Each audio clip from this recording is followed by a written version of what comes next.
Siyempre guys, i-fry muna natin ang salmon. Ay, sorry, ang lulutuin pala natin ngayon ay spaghetti with cream salmon sauce. Ayan. Ito naman yung spaghetti, niluluto ko na rin.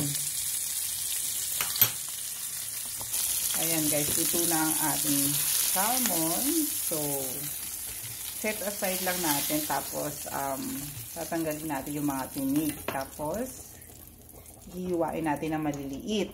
Okay? Samahan nyo kami. So, yan. Tapos, ito meron tayong cream. 200 ml.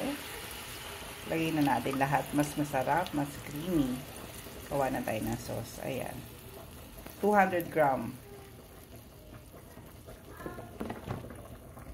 Ayan guys, tingnan nyo. Ayan, inano ko na siya, tinanggal ko na yung mga tinik. Ayan.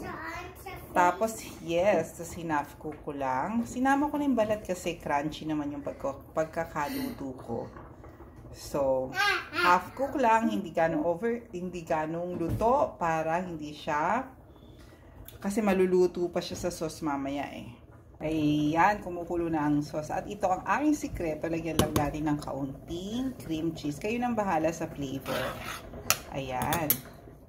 And of course, salt and pepper and sweet paprika or capsicum powder to taste. So, di ba creamy na siya? And then, ito pa ang isang sekreto ni Mami. Ayan, nilalagyan ko nga pala siya ng isang kamatis para yung may contrast na asim. Cream and medyo may kaunting asim. Ayan. And then, ilagay na natin ang ating salmon. At ihalo na natin ang ating spaghetti. Ayan.